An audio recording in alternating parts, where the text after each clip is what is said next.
Hello everybody, welcome back to the Counselling Armchair. In this Soundbite episode, I'm going to try and unpack what an extension of time and special consideration are. So here's a scenario. At the start of the semester or start of term, you get your due dates for your assignments, projects or group work. But along the way, something that's outside of your control or you didn't foresee might have prevented you from keeping on track with your assignment.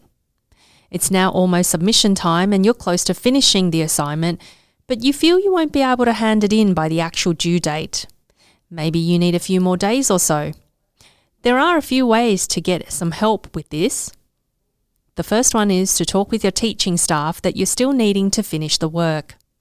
Sometimes, and depending on how big or formal the homework task is, your teaching staff can use their discretion to extend your submission date by a couple of days or so. If you feel that you might need up to 7 days, the second option is to apply for an extension of time. There's a form you have to fill in and it goes to your school where your course coordinator or program coordinator will process this request. The important thing is to get this application in at least 1 working day before your assignment due date. Now I've put a link to the relevant website in our episode blurb if you haven't noticed. The website will have the form to apply for an extension of time. This option only allows you to apply for an extension of time for tasks with deadlines and not timed assessments like quizzes, tests or exams. The final scenario I'm going to talk about is special consideration. You may have or heard about it, but here it is anyway. If a special consideration on an assignment is approved, then this can mean you've got extra time to complete it without your grades being penalised. If a special consideration is granted for a timed assessment, like an exam, then it will mean you get to resit this at a deferred date. To be eligible to apply for special consideration, there are 2 conditions. Number 1, something unexpected and or outside of your control has occurred. And number 2, this something is having a significant impact on your capacity to study. Here are some examples of what's unexpected or things outside of your control. Number 1, an unexpected short-term physical or mental health condition. 2, difficult personal circumstances or significant emotional disturbance.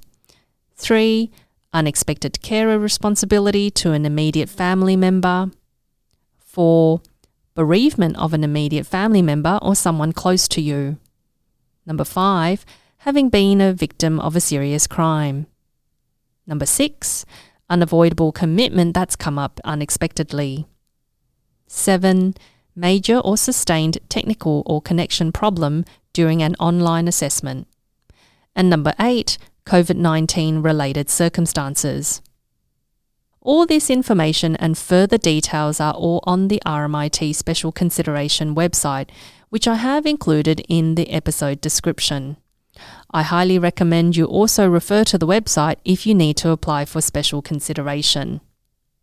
You've got 5 working days from the assessment due date to apply for special consideration.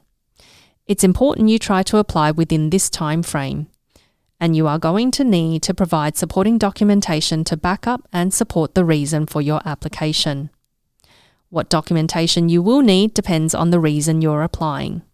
And here are some examples.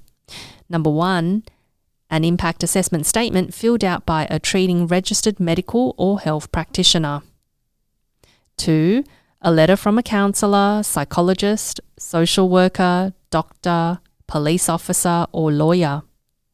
3, a statement from an RMIT student support service such as the Counselling and Psychological Services, Safer Community, Negara Willem Centre, Rusu Campus, or a Student Connect student welfare officer. Number 4, a police or incident report. Number 5, court orders or other relevant court documentation. Number 6, a statement from a relevant government agency or external support service.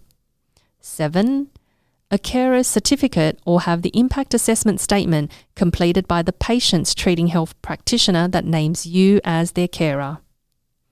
Number 8, in the event of an unexpected loss or death, a published death or funeral notice, or a letter from a funeral home or an order of funeral service or a death certificate.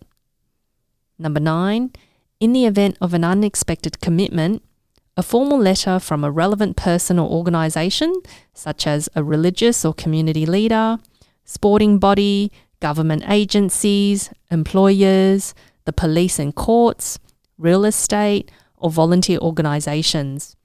This letter must be from someone who's qualified to comment on your circumstances.